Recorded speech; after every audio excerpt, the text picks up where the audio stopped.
Folks, what did we learn here on this SmackDown Live tonight? Or should I say Friday Night SmackDown? The more things change, the more they stay the same.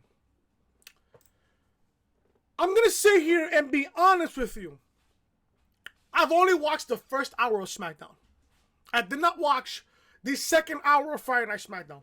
I did not. I really did not. I was focusing on setting up my second monitor. I was fixing up my entire setup and stuff.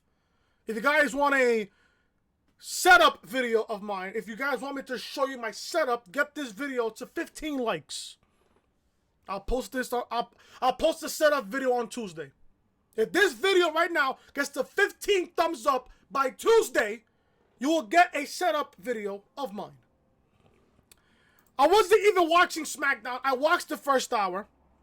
And then I'm like, you know what? Let me set up my second monitor and set up everything else that I have here while I have SmackDown on the background. This show was lackluster. I'm not even going to sit here and lie to you. Lackluster.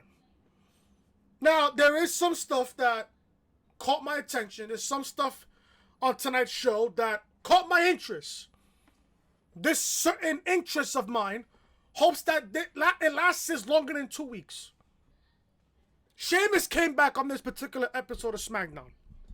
Good. We all miss Sheamus. And if you noticed it, Sheamus and Cesaro are on the same roster. Put them back together and make them back as the Bar. I don't know why Sheamus fucking cut his head to begin with. I mean, I hated Sheamus when he had the fucking mohawk. I hated him when he had the mohawk. But Sheamus got back to his original look and he brought back that big ass fucking necklace that he had when he first debuted back in 2009. Good. Sheamus looks good. Sheamus looks good. Now people in the community say, oh, let's give this a few weeks before the company fucks up Sheamus. I'm going to give it 2 weeks. I'm going to give this company 2 weeks before they fuck up Sheamus. 2 weeks tops. 2 weeks tops. The Usos come back on this episode of SmackDown. That's the plan that you have for the Usos? Instead of building up the tag team division for Friday Night SmackDown, you put the Usos to protect Roman Reigns? When we all know that Roman Reigns is going to most likely win the men's Rumble match in January 26th? So you're going to have the Usos come back on this first episode of SmackDown of 2020, and you're going to have them feud with Baron Corbin and Dolph Ziggler. I'm going to say this now, and I don't give a fuck who I piss off. This basically confirms that Roman Reigns is going to win the men's Rumble match. Because why? They're going to have the Usos there. They're going to have the Usos there. There was a report going around that, the Usos were going to have a plan. All that creative was going to work on a plan for the Usos to come back. You put them against Baron Corbin and Dolph Ziggler? The Usos, in my honest opinion, were the best tag team in the world before Jimmy got his fucking DUIs and shit and got himself into trouble. I hope he learned his lesson. But other than that, this show was just lackluster. Sheamus, I was interested in. Fucking the Usos come back. We also saw John Morrison. And I'm here telling myself here, you could have put John Morrison in NXT. You have to just put him on the main roster. You could have just put John Morrison in NXT. Why the main roster? I give it a month, 2 months tops before they fuck up John Morrison. To the point where we're sick of him so much where we don't want to see him on TV again. I'll give it a month at least, tops, a month. Sheamus, I'll give him 2 weeks. 2 weeks before this company fucks up Sheamus. And the Usos, they're protecting Roman Reigns. I guarantee you the Usos will help Roman Reigns win the men's Royal Rumble match. Guarantee you. Oh, the Usos are back. People miss the Usos. Let's put the Usos with Roman Reigns.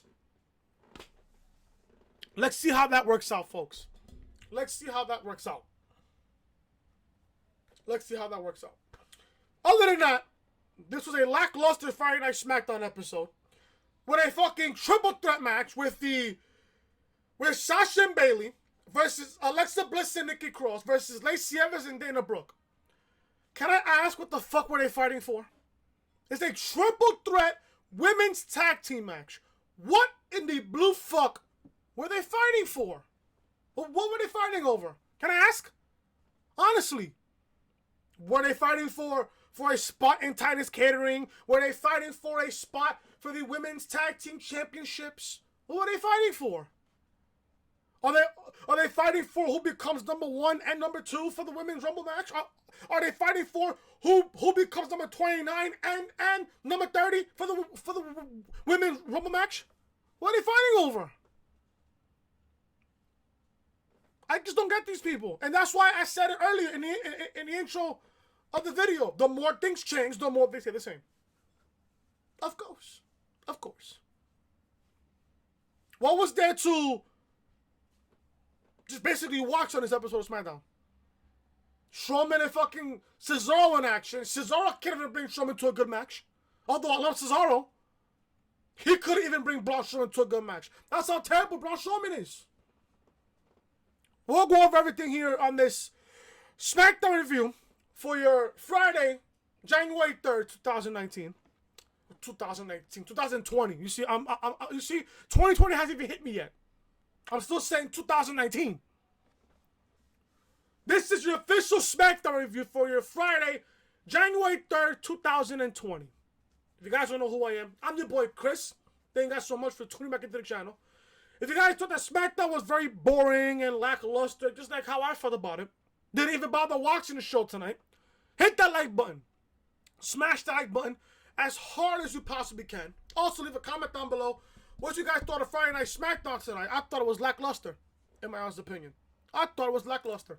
Also, if you guys are new to the channel, if you guys are wrestling fans just like me, if you guys see what you guys like on the content on the channel, show your support. Hit that subscribe button down below. Turn on those bells, guys, for all notifications. AEW reviews live on the channel right now. Link to this video will be in the annotation above that you see on the upper hand corner of your screen. Also, check out Monday Night Raw review from this past Monday. Lana and Lashley's wedding equals the worst segment of all time. Not only it was the worst segment of 2019, the worst segment of Raw history, the worst segment in this of last decade, the worst segment in fucking pro wrestling history. The history, the existence of pro wrestling. Link to Raw review will be in the annotation above that you see on the upper right corner of your screen. Also, check out episode number 65 of the Reality Podcast. We spoke about the betting odds, the new favorite betting odds going into the main event of WrestleMania, which is Roman Reigns and Bray Wyatt. In the beginning, it was Roman Reigns and The Rock was set and rumored to main event WrestleMania. Now it's Roman and The Fiend. I wonder how Roman Reigns gets to the main event of WrestleMania. I wonder how. Link to this video, link to the podcast will be in the annotation above that you see on the upper hand corner of your screen. This is the official home of the Reality Podcast, so make sure you guys are following me on social media.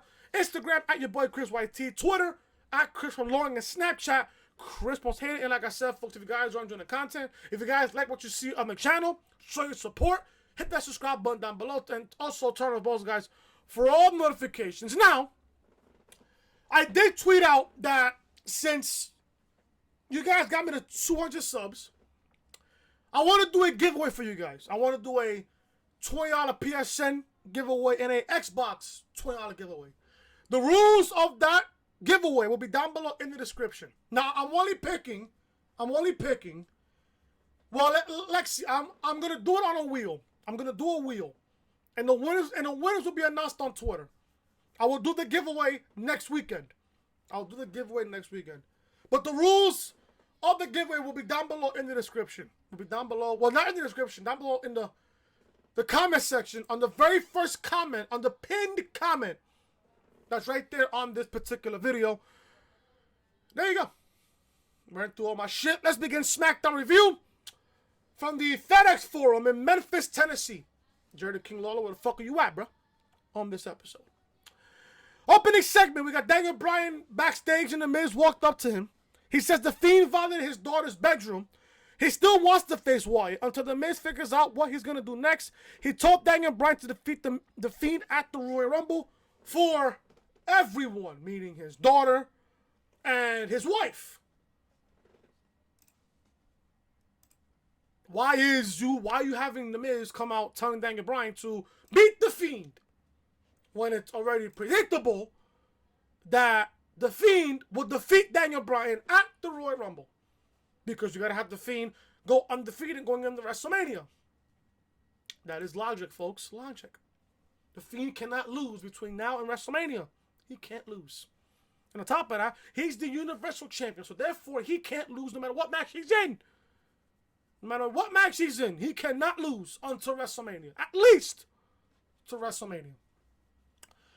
We got Bayley and Sasha's promo. Now, one thing I loved about the intro to SmackDown was the pyro. I love the pyro. The pyro looks really, really nice on SmackDown. If you were to sit there and ask me which stage would I prefer, Raw stage or SmackDown stage, I prefer SmackDown stage because Raw stage looks like a complete fucking skateboarding rink. Like a ramp. Like a big-ass skateboarding ramp. I prefer SmackDown. It looks much more cooler and much more 2020-ish, if you ask me. We got a Bayley and Sasha Banks promo. Bayley said we all made it to 2020. We all did. By the way, guys, Happy New Year to every single one of you. Happy New Year.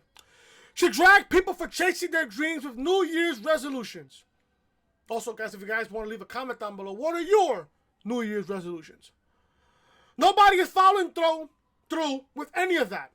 She said nobody in the crowd has what it takes to make any positive changes in their pathetic lives. So far, Bayley sounds good in this promo. Bayley sounds good in this promo. Bayley said that her and Banks are the leaders of the SmackDown locker room. Well, if you want to call yourselves that, you guys can. But technically, according to all the virgins and the idiots and the degenerates and the cocksuckers and the clout chasers in the wrestling community, the people who don't know any better, they know who the real SmackDown leader of the locker room is. She name dropped Lacey Evans and her name got a pop. I don't know. How you guys feel about Lacey Evans' babyface run? I don't like it so far. I'm so used to her as a heel. That's just me. That's just me. Evans came out and her entire entrance is now red, white, and blue like the American flag. Nice babyface touch. She cut a promo about building a new life for her daughter and how they use a 7-year-old to get to her. It is her New Year's resolution to show everyone that the bad guys can be stopped regardless of the cards stacked against you. Then we got Alexa Bliss and Nikki Cross came out next. Alexa Bliss was sick, but she was out there. Bliss wanted to know if they even wanted to be in this match. I mean, that's the one thing I have to agree with fucking Alexa Bliss. Well, why would you want to be in this match when you're not fighting for nothing? Cross said they do to get those titles again. Are they fighting for no more contendership? Like, what the fuck were they fighting for? So we got this triple threat match. Alexa Bliss and Nikki Cross versus Bayley and Sasha Banks versus Lacey Evans and Dana Brooke. Now, people were telling me, oh, this match was decent. I didn't care for this match. The only reason why I saw this match was because of Sasha and Bayley. Other than that, I couldn't give not one single fuck about this match. Now, I'm sitting here thinking, maybe Sasha and Bayley can get a victory here. Maybe they can. Because you got 2 babyface tag teams and 1 heel tag team. I was sitting here thinking, oh, maybe Sasha and Bayley can get a victory here. That wasn't the case. You had Dana Brooke not only almost kill Sasha Banks, she pinned Sasha Banks. And I'm here thinking to myself, what the fuck is this bullshit? Who the fuck is Dana Brooke? If you were to sit there and ask me.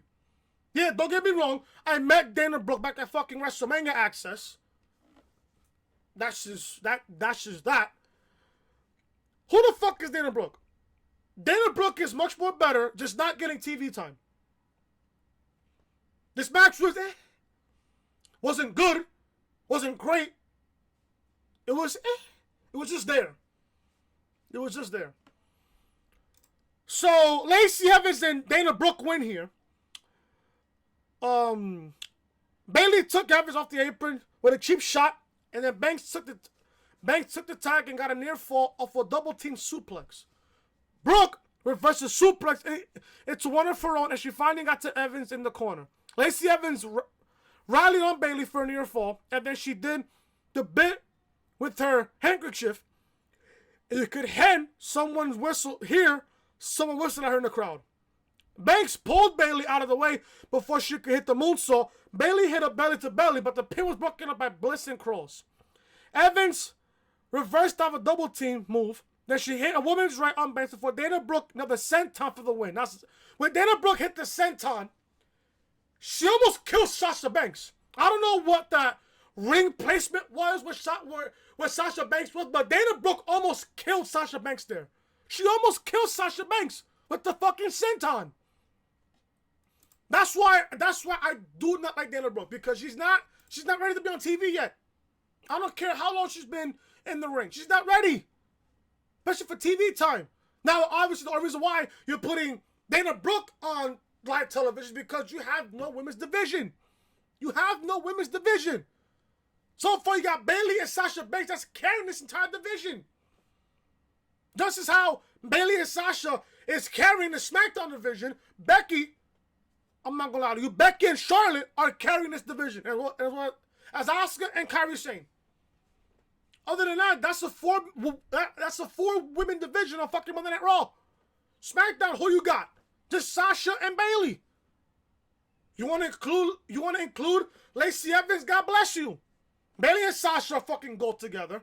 Fucking Alexa Bliss and Nikki Cross are fucking nobodies at this fucking point. They fucking kill Nikki Cross. No, not Sasha. Alexa Bliss is a fucking nobody. She just came back from fucking injured. The only thing that was enhanced in her fucking body is her boobs. If you sit there and ask me.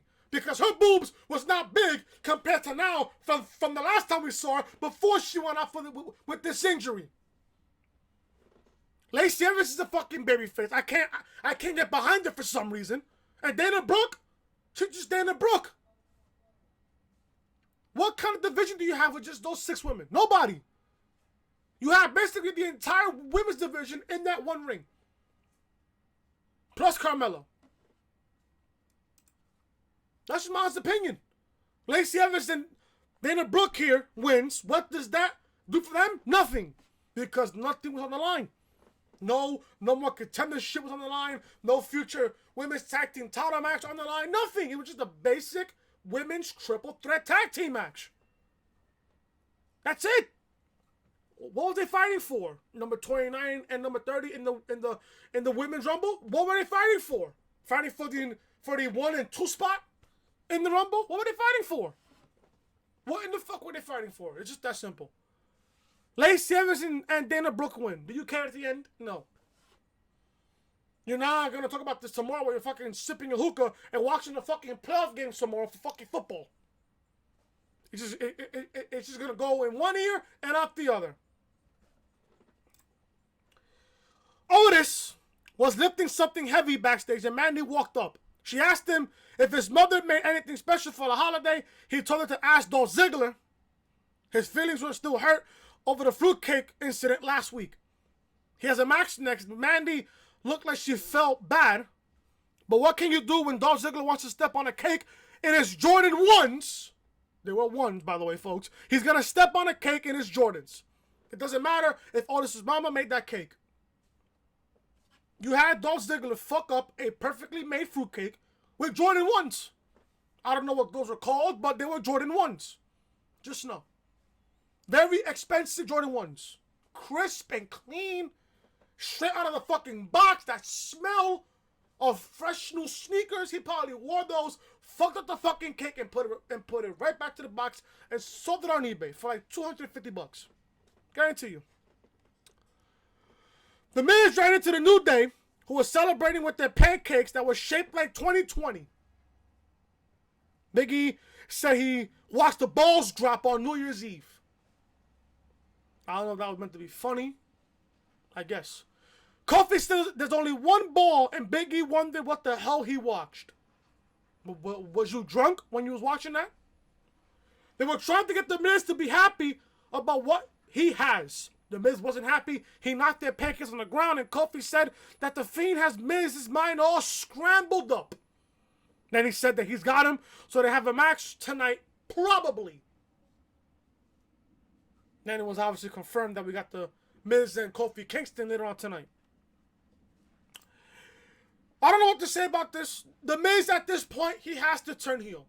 Now, one thing that I've noticed about the Fiend character since his debut back at SummerSlam, whoever feuds with the Fiend, you're going to most likely turn heel. Finn Balor feud with the Fiend, he's a heel now in NXT. Then you have Seth Rollins. Rollins is a heel. Now you had The Miz. Well, you had Daniel Bryan, then The Miz. Daniel Bryan, I think he'll turn heel at some point in 2020. He'll turn heel at some point. He'll turn back to that heel in 2020. The Miz, especially after what we see between him and Kofi Kingston, I think The Miz turned back to a heel. I don't know if that's confirmed or anything, but if you was to ask me, if The Miz lost to fucking Kofi Kingston and then he attacked Kofi Kingston, that's a heel-like tactic. So in my honest opinion, I think The Miz turned heel after this matchup against Kofi Kingston. Ladies and gentlemen, Elias. Dring. Elias, he played a little song about it being a new year and a new me. Yeah, that's what everybody says on social media. New life, new year, new me. Yeah, sure. It'll be done after a week. He wants to send Shane McMahon to Raw if he comes back. He threw shade at Dolph Ziggler's stand-up comedy. He then said King Corbin is like an STD. He just won't go away. I giggled a little bit there. He pointed to a guy in the crowd and said, this guy knows what I mean. He said everyone will walk with him. At the Royal Rumble, take a bow, Elias. So Elias has confirmed that he will be in the men's Royal Rumble match this year. He won't win it. There you go. And I said this back on Raw Review with Charlotte. If you're gonna sit there and announce that you're gonna be in the Rumble, 99.9%, you don't win. 99.9%, you don't win. The Revival were backstage and are sick of being the butt of all the bad jokes. They've worked way too hard to be treated like clowns. You don't say. Shorty G, or should I say Chad Gable, I will not mention fucking Shorty G ever again on this channel, walked in and said they shouldn't let what anyone says bother him. He's embraced who he is and it's the best decision that he's ever made. They called him the New Year's baby and asked him if his mommy and daddy let him stay up and watch the ball drop. Chad Gable says it's rise over size. And when you're comfortable in your own skin, you can do anything. That's why they said Shorty, or should I say Chad, can't beat one of them in a match. Shorty wanted that match and Dash said it's on. So we got a match between Dash Wilder and Shorty G. I wonder who wins this matchup. If it's the babyface, congratulations, you win.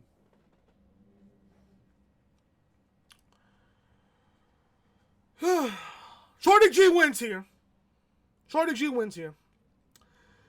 we got a match between Chad Gable. I said Shorty G. Chad Gable versus Dash Wilder. Shorty G wins here. This match is short.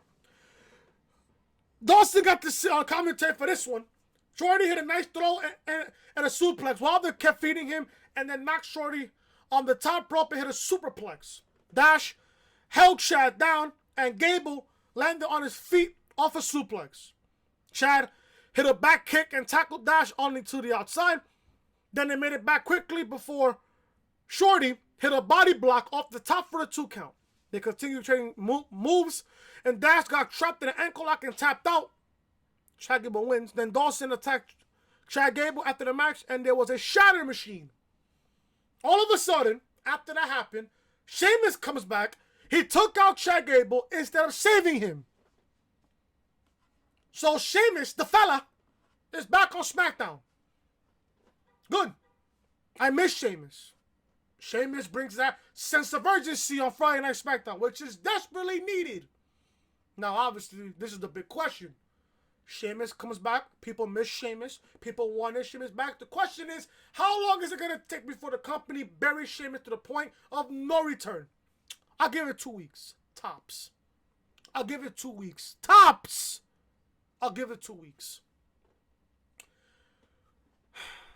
Hopefully in 2020, they fucking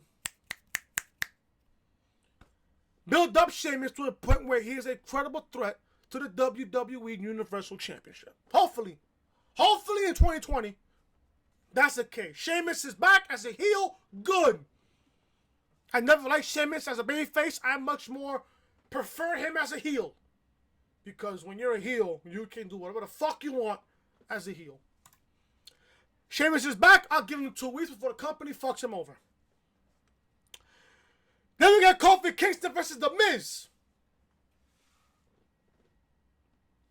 Kofi wins here.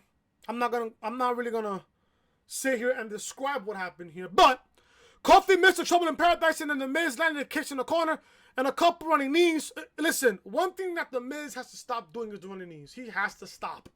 Stop it, please. It's just cringe and awful at the same time. Every single time I watch The Miz do the running knees, it's just terrible. You want to be a Daniel Bryan wannabe. Stop doing those fucking running knees in the corner. Stop that. Daniel Bryan's back. You can cut it off now. You can cut that out now. Cut it out. Cut it out. It's fucking cringe when you fucking see The Miz do some running knee on his opponent. It's just cringe. Stop. Kingston caught The Miz with a kick to the face, and then he hit him with an axe handle off the top rope. Kingston hit boom drop. Then he missed the Trouble in Paradise again. Miz reversed it, tried to get a Skull Crusher finale, but Kofi rolled up The Miz and got a pin and got the win. So Kofi wins. After the match, The Miz attacked Kofi. Big E had to run in, and The Miz walked off looking pissed. Has The Miz turned heel? I think so. The Miz yelled at the crowd about everything he's given them as they booed him. Yup, he's a heel. Folks, we got The Miz back as a fucking heel. Good. I never liked The Miz as a babyface. He's just a clear-cut heel. He's a natural-born heel, folks. Don't listen. The Miz is one of those people that cannot be a babyface. He's just a natural-born heel. Now, all we gotta do is get Roman Reigns to turn heel, but at this case, in fucking 2020, it's too late for that. It's too late to turn Reigns heel. But The Miz has turned heel on Friday Night SmackDown. Good. Guarantee you we get a Miz Daniel Bryan match at WrestleMania. Guarantee we get that. Speaking of WrestleMania matches, I have a report on the podcast tomorrow that WWE is having multiple options for WrestleMania 36. We're in January, folks, and the company does not have not even half, the WrestleMania card filled out yet. Not even half. Hell, even Vince doesn't know what the fuck he wants for WrestleMania. Even he doesn't know what he wants for WrestleMania. What does that tell you about the current state right now in WWE? A lot. Daniel Bryan and Roman Reigns are ready for the match tonight against Corbin and ZIggler. Reigns said he'll also be in the Royal Rumble. He wants that title back after never really losing it. He said it'll be him and Bryan at WrestleMania. They'll focus on tonight first. The match was in tonight's main event. Captain Kelly tried to get a word with The Miz, and all of a sudden we see John Morrison come out of The Miz's locker room. He said The Miz needs to deal with things and he can't talk right now. Are we heading towards a Miz-John Morrison feud at WrestleMania? Maybe. Before the match, Drew Gulak said, well, Otis did his entrance first, then Drew Gulak. Gulak said it looks like he's leaking butter. Then he had a PowerPoint presentation of how Otis will never date Mandy Rose. Listen, the one thing that I must say about this whole love situation in World Wrestling Entertainment right now, Otis and Mandy Rose is more fucking entertaining than Lashley and Lana. I cannot sit here and lie to you. That is the clear-cut truth. True. Mandy Rose and Otis's relationship, their storyline is a lot more better than Lana and Lashley over the past 2-3 months. It's fucking true, folks. It's true. Otis started throwing Gulak around immediately. You got a match between Otis and Gulak. Otis slammed Gulak down, and they showed Manny and Sonya watching backstage. Then they showed Dolph Ziggler back with them tucking away to distract them from watching the match. The match continued, and Otis took his shirt off. He hulks up apparently. He slammed Gulak down, hits a slam, hit a splash in the corner before doing the caterpillar. Then Otis hit a splash for the pinfall victory. So yeah, you're going to have Drew Gulak on Friday Night SmackDown and have him lose to Otis. You could have given Drew Gulak any other opponent but fucking Otis. And have him lose to Otis. Don't get me wrong, I love Otis. Don't get me wrong. I love Otis. But at the same time, Drew Gulak is that talented. He's so talented. Why the fuck is he losing matches on fucking Friday Night SmackDown? If you're not going to use him, put him back to NXT. Put him to NXT.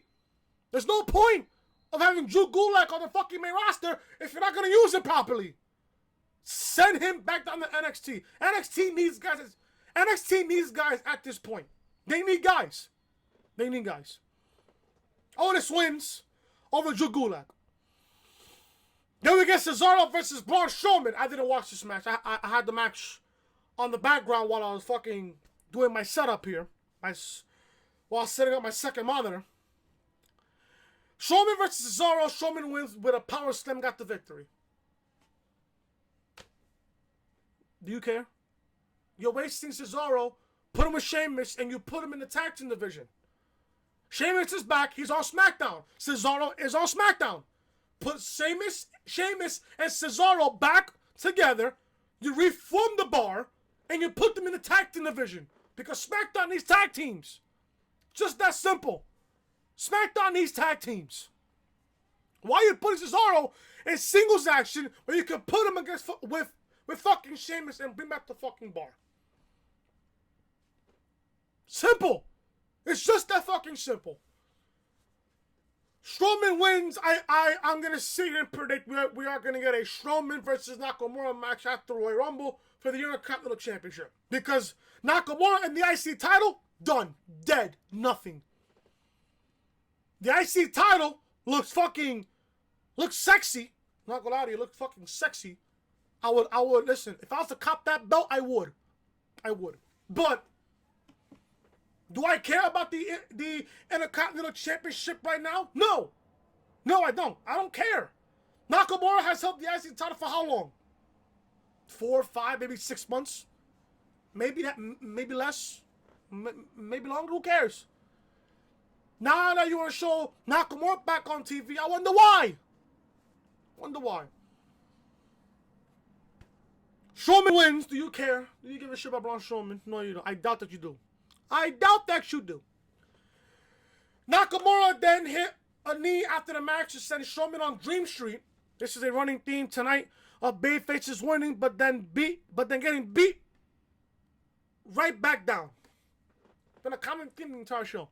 Babyfaces win, they still get beat down. Well, except for Kofi Kingston. Well, yeah, Kofi got fucked up. We got the main event here. I don't want to make this review too long. Roman Reigns and Daniel Bryan versus King Corbin and Dolph Ziggler. Ziggles.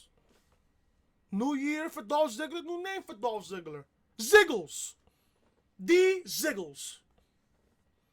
This match ended at a no contest.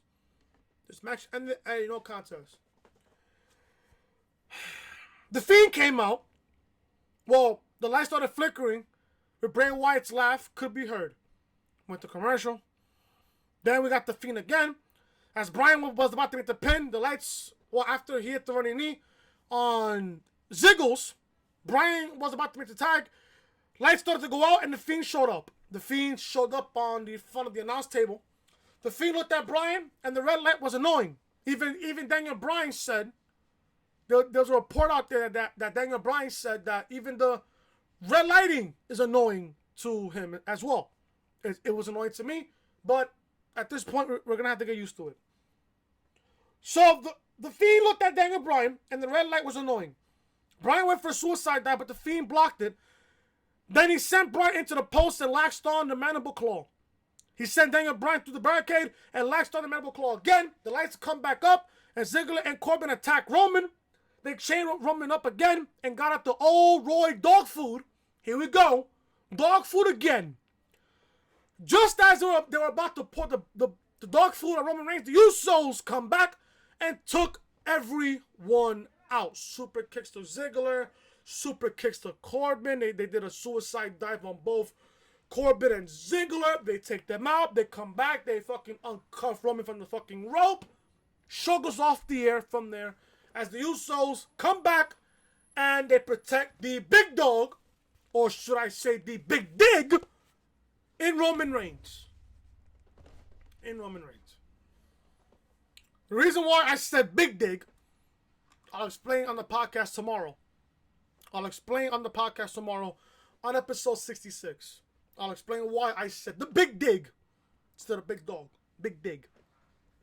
I'll explain that tomorrow on the podcast. It is confirmed, without them even saying anything, Roman Reigns will win the men's 2020 Royal Rumble match. And he will get help. He will get help from the Usos. If the Usos are in the Rumble, believe me, they will help Roman as much as they can. They will help Roman Reigns, and they'll help him win the men's Royal Rumble matchup. That's just it. And I said this last week on SmackDown Review. I think this company made a mistake. You should have put Bryan in the Rumble. You could have possibly gave us Miz and The Fiend. But then again, because Miz lost to Bray Wyatt, so he can't face The Fiend. Then again, you got Daniel Bryan, who The Fiend wants to face. You got them at the Rumble. Now you got Roman in the Rumble, which he could be the clear-cut favorite to win the men's Royal Rumble matchup. Now, tomorrow on episode 66 of the Reality Podcast, I will go over my predictions for the men's Royal Rumble winner. Just know, spoiler alert, I have 2 superstars from Raw that I could see winning. Well, potentially 3. 3 potential superstars coming out of Raw could win the Rumble. 2 superstars coming out of NXT that can possibly win the Rumble. Because there's a report out there that NXT will have a presence at the Royal Rumble matchup. They will have a presence. And obviously SmackDown, you guys know who I'm predicting for SmackDown to win the Rumble. Obviously, if you guys don't know, the big dig, Roman Reigns. Just know. We'll go over that tomorrow on episode 66 of the Reality Podcast. But that was it about SmackDown Review. Nothing else happened outside of Sheamus' comeback, the return of John Morrison, and the return of the Usos. That's it. Nothing else happened on the show. The only thing that caught my attention was the fact that Sheamus is back. He looks bigger. He looks better. Let's see how the company builds him up. Let's see. Give him 2 weeks until the company buries him to complete annihilation. And that, folks, is the reality of things right here on the official SmackDown Review right here on the Reality Podcast. Thank you guys so much for watching. If you guys enjoyed SmackDown Live Review, hit that thumbs up. Leave a comment down below what you guys thought on Friday Night SmackDown tonight. Also, on the pinned comment down below, the rules of the giveaway. I will be doing a giveaway next week. I don't know what day. Probably I'll do it next Friday. Next Friday on SmackDown Review for January 10th. Next week. I'll probably do the giveaway most likely next Friday for Friday Night SmackDown. Also, if you guys are new to the channel, be sure to show your support. Hit that subscribe button down below and turn on the bells, guys, for all notifications. AEW reviews live on the channel right now. Link to this video will be in the annotation above that you see on the upper hand corner of your screen. Also, check out Monday Night Raw review from this past Monday. Lana and Lashley's wedding equals the worst segment of all time. Link to this video will be in the annotation above that you see on the upper hand corner of your screen. Also, check out episode 65 of the Reality Podcast where we go over the new betting odds, the new betting favorite to main event WrestleMania 36 in April. Link to this video will be in the annotation above that you see on the upper hand corner of your screen. This is the official home of the Reality Podcast, so make sure you guys are following me on social media. Instagram, at your boy Chris YT. Twitter, Chris from Loring, and Snapchat, Chris Most Hated. Like I said, folks, if you guys are enjoying the content, be sure to show your support. Hit that subscribe button down below. Turn on the bells, guys, for all notifications. I want to thank every single one of you for 200 subs. I hope you guys had a great, happy New Year. And I hope you guys enjoy Wrestle Kingdom. Because I heard Wrestle Kingdom, I think it's tonight or tomorrow. I know Wrestle Kingdom's doing 2 parts. Which I think WrestleMania should do. But I don't know how they're going to do with this whole Hall of Fame ceremony with TakeOver. Stuff like that. I don't know how World Wrestling Entertainment will do it. But just saying. I think they should go 2 nights. If you was to ask me, I think they'll go 2 nights. Thank you guys for watching. Hope you guys enjoyed the review. Leave a like on the video. Leave a comment down below. And hit that subscribe button down below. And also, guys, turn on those guys from notifications. I'll see you guys tomorrow for episode 66 of the Reality Podcast. So then, I'm Chris. Leave a like, comment, subscribe, share the video all over social media. I'll see you guys tomorrow for episode 66 of the Reality Podcast. So then, I'm Chris. Talk to you guys later.